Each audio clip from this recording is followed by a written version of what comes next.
continuar. Bueno, yo muy breve, felicitarte Muchas gracias. por la charla que nos has dado, que bueno, me ha parecido estupenda entre lo literario y lo científico, el estado del bienestar, de la salud, etc. Bien. Dicho esto, yo quería plantear algunas dudas que me vienen, precisamente respecto a la privatización, ¿no? Que salimos a la calle, está la gente en la calle protestando y lo vemos como una cosa terrible, pero la duda me viene de que hay muchos aspectos que son privados dentro de esa salud por la que parece que estamos contentos y que hemos logrado una cota importante, parece ser. A mí me gustaría saber por qué también, pero que no es otra cuestión. Por ejemplo, el tema de los laboratorios, la farmacología. Hay una dependencia, en mi modesta opinión, que veo como usuaria y como, bueno, en los años que se lleva ya haciendo uso, hay una privatización total y absoluta de nuestro sistema sanitario respecto a los laboratorios, a la farmacología, en la que se apoya fundamentalmente, pues yo qué sé, digo yo, todo lo que es la mediación entre la medicina, el enfermo y ¿no? No sé si me estoy expresando bien. Sí, perfectamente. Bien, pues a mí eso me ha parecido siempre de una gravedad tremenda y además hay una pleitesía total del servicio público hacia estos laboratorios, hay una complicidad terrible entre el médico, médica y esos laboratorios, y esa duda me viene por un lado, porque no llego yo a entender, ¿no?, ese dineral que gastan los laboratorios y ese uso de ese dinero que lo público se aprovecha o con el que se participa. Eso por un lado. Luego, lo has dicho tú en algún momento, la desinformación total y absoluta que tenemos los usuarios de nuestro sistema sanitario sobre tantísimas cuestiones. Ha hablado de la densitometría, por ejemplo, que hace 2 días me ha recetado el médico, y con lo que me ha dicho, ya pues yo qué sé, fíjate, ya me ha puesto la duda, por lo visto hay que hacérsela anual, etcétera, etcétera, y me la acaba de recomendar. Ahora, ¿yo qué hago? ¿No? De pronto pero bueno, esa duda lo digo a nivel anecdótico porque esa duda ya la tengo yo desde hace mucho tiempo. Quiere decir que nosotros, los que queremos participar según la opinión de este señor, estamos ignorantes, pero total y absoluto, de lo que está pasando detrás de las bambalinas, ¿no? O sea, ¿qué es lo que ocurre? ¿Me inyecto, no me inyecto, me tengo con colesterol, qué hago? Entonces, esa desinformación produce un caos total y absoluto, una falta de confianza en la sanidad o en el Estado ese tan estupendo que, precisamente desde que la clase obrera se la tiene en cuenta, se populariza, digamos, la sanidad pública, es precisamente cuando peor funcionan las cosas. Los que tienen la solvencia no van a ir ya de entrada, los funcionarios tenemos la opción de tener una mejor, entrecomillada, asistencia de lo que hay. O sea que esa estratificación de nuestro estado, de nuestra sanidad pública, eso existe. Entonces, bueno, son tantas las cosas, aparte del despilfarro, que yo me he llegado a convencer después de lo que está ocurriendo, de que esta sociedad, la nuestra, es una sociedad de corruptela continua, de siseo. Está el corrupto total, ¿no? Sí. Y luego está el que sisea, el que de alguna manera hasta puede entender que se lleve la gente el dinero del hombre, pues si es que lo tiene delante, ¿no? El que sisea el folio, el que sisea la jeringuilla, entonces es como algo, ¿no?, de una falta de ética globalizadora en la sociedad, creo, en mi modesta opinión. Sí, 2 comentarios breves. Una en relación con la cuestión de lo que comentaba respecto a la confusión a la que sometemos a los pacientes con opiniones y con recomendaciones que son muchas veces contrarias. Lo que dice el médico de familia familia es distinto a lo que te dice el cardiólogo, lo que te dice el de urgencia es distinto a lo que te dice el cirujano. A mí una cosa que realmente me indigna mucho es cuando los políticos utilizan ese lenguaje de que hay que utilizar ticket, moderadores o copagos o cosas por el estilo porque hay que educar al paciente, ¿no? El paciente está muy mal educado, está permanentemente pidiendo cosas que no debe pedir, va al médico cuando no debe ir, y entonces a ver si le educamos de una vez porque es esencialmente un mal educado. Pero los que le hemos mal educado somos los médicos, evidentemente. O sea, somos nosotros los que hemos indicado pruebas que no son necesarias, mandado tratamientos que no son efectivos, etcétera, etcétera. Hombre, yo entiendo que para usted ahora decir, me hago la densitometría, no le hago la densitometría. Es una cuestión, yo creo que... No tengo otra cosa. Yo lo que creo es que usted tiene un médico y tiene que confiar en su médico, no un charlatán que viene aquí y empieza a decir... Importante tener un librillo y guiarte por eso. Pero al margen de eso, y no de su caso concreto, lo que sí que es verdad es que cada vez hay más evidencia de que hay muchos procedimientos que hacemos sistemáticamente, porque siempre se han hecho así, y está demostrado que no son efectivos. Y es más, si solamente fuera que no son efectivos como las juanolas, pero que a mí me gustan, no pasa nada. El problema es que muchos de los medicamentos que tomamos tienen efectos secundarios y que muchas de las enfermedades por las que en teoría vamos al médico están causadas por los fármacos que tomamos, al margen ya del coste y al margen de la falta de efectividad que tengan. Y lo que ha dicho es muy interesante con respecto al concepto de privatización. Nosotros vamos a publicar la semana que viene un artículo que nos han encargado de revisión de los modelos de privatización. Y el primer problema es que el término privatización es como lo de Hamlet, tiene 60.000 matices. O sea, es un espectro que va desde lo totalmente público, Cuba, a lo totalmente privado, o casi que ni siquiera es, porque Estados Unidos tiene un componente público muy importante. Entonces, el NHS, el Sistema Nacional de Salud Británico, que ha sido siempre el paradigma del Sistema Nacional de Salud, los proveedores de la asistencia sanitaria en atención primaria, que son los médicos generales, son profesionales independientes, no son asalariados y por lo tanto se pueden considerar privados. Lo que sí es cierto, o sea, yo no es que sea un talibán en contra de la privatización, pero hay privatizaciones y privatizaciones, y hay privatizaciones que hipotecan y otras que no. Es decir, en Cataluña hay entidades de profesionales, cooperativas, que el gobierno catalán tiene la potestad de, si al año siguiente no han cumplido lo que se habían comprometido a hacer, pueden rescindir el contrato y dárselo a otro, incluso al propio Instituto Catalán de la Salud, que es el equivalente al SAS aquí. El problema es que las concesiones administrativas no tienen esa regla del juego.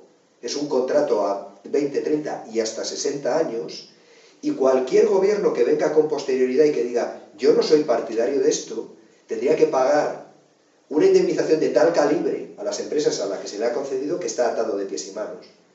Y además, la cuestión de que el problema que tienen ese modelo de privatizaciones es que lo que hacemos es privatizar los beneficios y socializar las pérdidas. En el sentido de que cuando hay problemas, lo que hago es, no es que yo sea mal gestor, sino que a mí me han dado menos dinero del que me corresponde. Entonces, o me das más dinero, o aquí te quedas con el embolado. Entonces, en ese sentido es cierto que hay que matizar mucho la discusión entre lo público y lo privado, pero hay modelos de privatización que son más gravosos al final para los ciudadanos. No es una cuestión, no me voy a meter en si encima son mejores o peores, sino simplemente que para el ciudadano, para el contribuyente, para la persona que todos los años paga Hacienda, le pueden hipotecar de cara al futuro de una manera tremenda. Quería un momentín para matizar una cuestión sí. que se me ha olvidado antes, respecto a la farmacología, sí. que a mí siempre me llama mucho la atención. Los medicamentos estos que sacaron, los genéricos, sí. no me venía, gracias, no me venía. A veces vas a la farmacia y te dice el propio farmacéutico, pero ¿usted qué se cree? ¿Que estos son iguales de efectivos que los del...?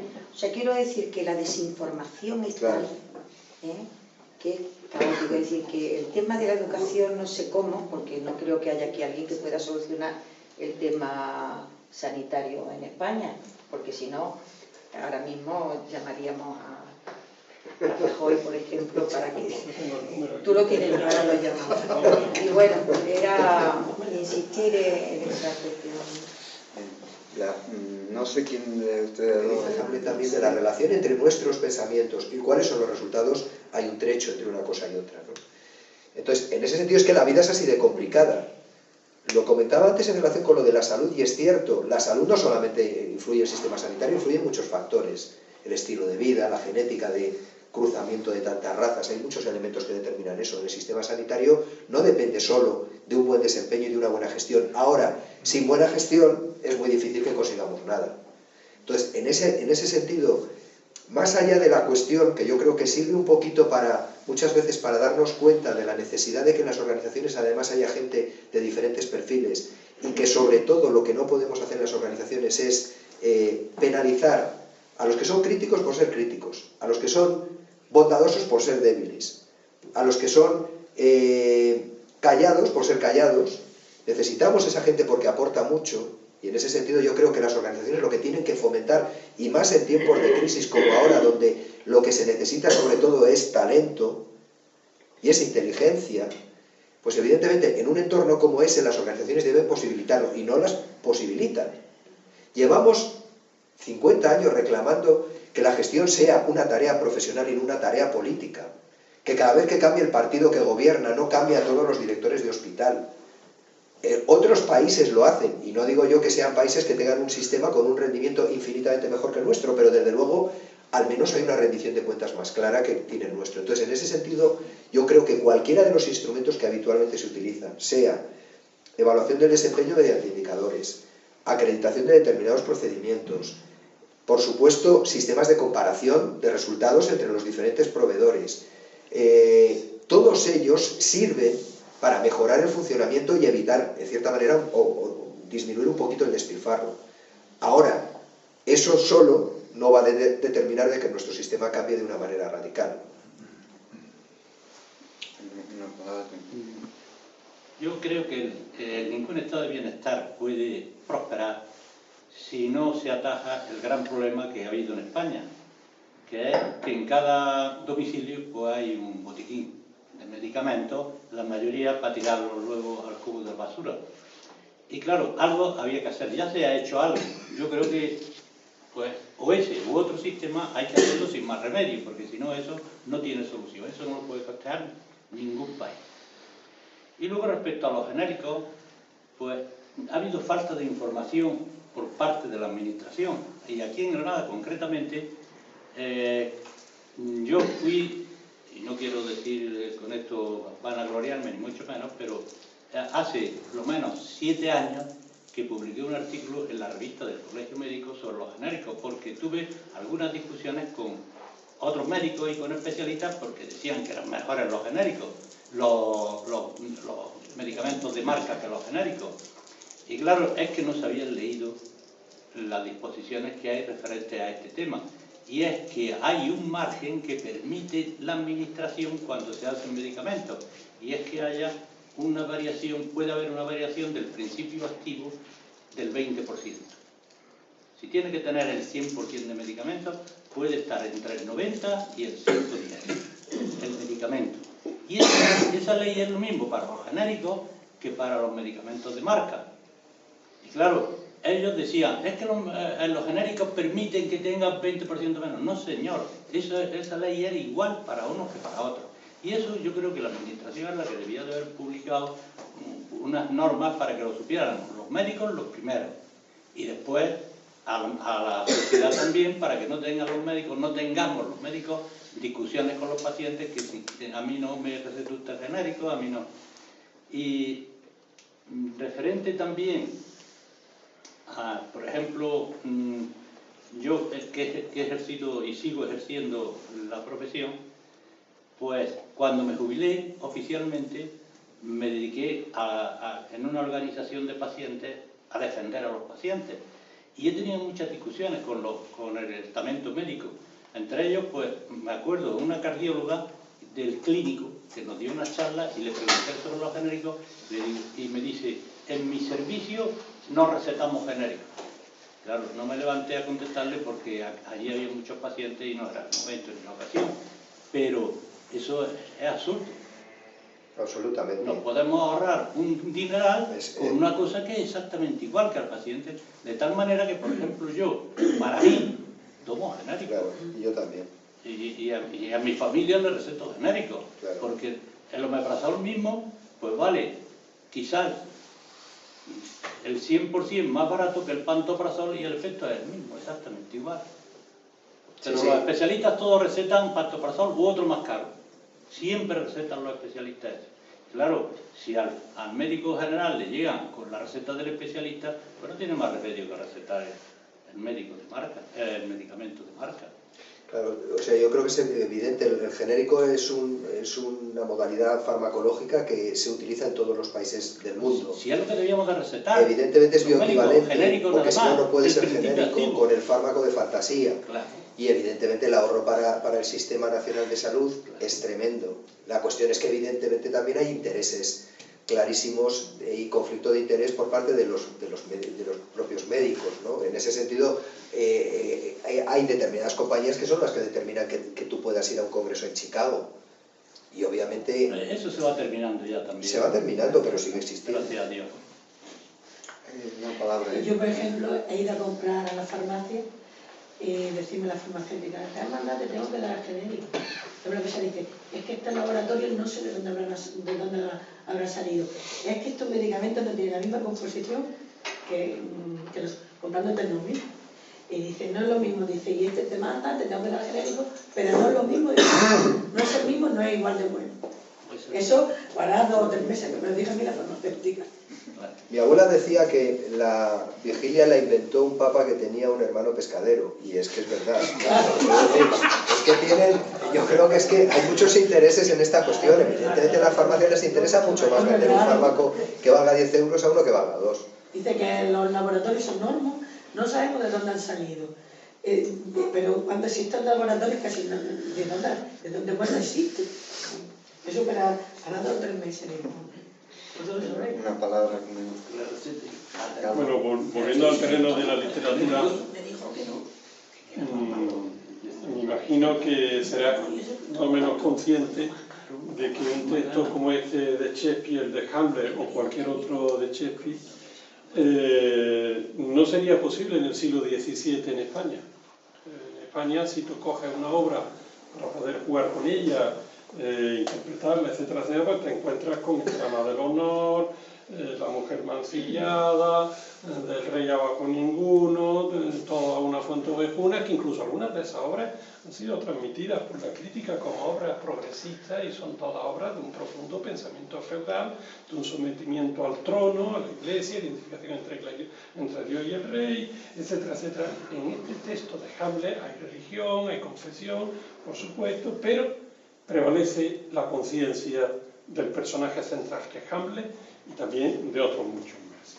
La conciencia individual, libre, enfrentada a sus propias sensaciones y a sus propios compromisos. En el siglo XVII, en España, se está escribiendo la picaresca, el Quijote, en fin, otras. No es que no sean obras literarias magníficas, pero reflejan otras inquietudes que llegan desde el siglo XVII hasta la actualidad, cuando en el mundo anglosajón se puede consultar lo que tú bien has dicho, de indicadores, cualquier investigador, y en la página web del Ministerio de Sanidad o muchas páginas web de la Comunidad Autónoma Andaluza no es posible consultar nada.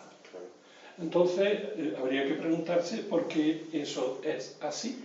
Hay muchas maneras de responder, pero a mí me gusta fundamentalmente una. En el mundo anglosajón, en Estados Unidos, en Canadá, etcétera, hay un aprendizaje de siglos de convivencia de diferentes religiones, porque hubo un tiempo que el único sistema de pensamiento era la religión. Mientras que en España hemos girado en los últimos 400 o 500 años en torno al pensamiento único, religioso, y la alternativa es otro pensamiento único. Es decir, como tú bien has explicado antes, los personajes estos, el que es mordaz, el que hace un comentario, es apartado. Consultar desde la independencia, imposible. Manejar los datos oficiales desde un investigador privado, de su tal, absolutamente imposible. En el mundo anglosajón, absolutamente posible. ¿No tendrá eso algo que ver con que España, de alguna manera, sigue siendo un país construido a imagen y semejanza de una iglesia única? Una iglesia única que hasta hace muy poco decía la misa de espalda a la gente. y que ahora está volviendo a hacer Sí, que algo quiere parecido. volver. Donde, entre otras cosas, una iglesia que no pone las cuentas, sus cuentas, lo que recoge cada domingo en el cepillo, no está puesto. No tengo nada en contra del catolicismo ni de la religión ni nada, son datos sociológicos. En la iglesia de los mormones, en Granada, en los evangelistas, bueno, si vas a Estados Unidos o a Inglaterra, la iglesia, una de las cosas que tienen puestas en la entrada, la mayoría de ellas, es las cuentas. Es las cuentas. En España hablar de cuentas y de dinero está mal visto. En Estados Unidos, en Inglaterra, en Australia, en Canadá, la gente dice, me han contratado por $42.000 al año. Antes de impuestos. Aquí no. Aquí nadie te dice lo que gana. Y si te lo dicen después de impuestos. Hombre, efectivamente está el neoliberalismo, está Rajoy, está Esperanza Aguirre, está la corrupción interna, está 100.000 cosas. Y también creo yo que hará falta plantearse que deberíamos de educarnos en la transparencia, no en las leyes de transparencia que están haciendo ahora, en la transparencia verdadera, y que efectivamente las cuentas tienen que estar claras.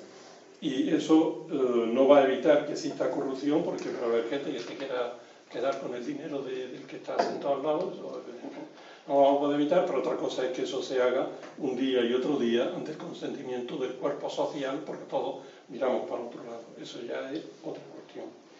Y respecto a lo que has dicho de las pruebas inútiles de los médicos, bueno, pues esto es una queja mía como paciente. Yo hacía ya 15 o 20 años, bueno, yo soy funcionario y he escogido la sanidad pública, porque la inmensa mayoría de mis amigos funcionarios escogen a SISA y otras cosas, es legítimo, legal, magnífico, respetable, pero no entiendo cómo muchas personas defienden la sanidad pública para todo el mundo y han escogido a SISA, pero bueno, esos son temas de carácter psicoanalítico que no vienen al caso.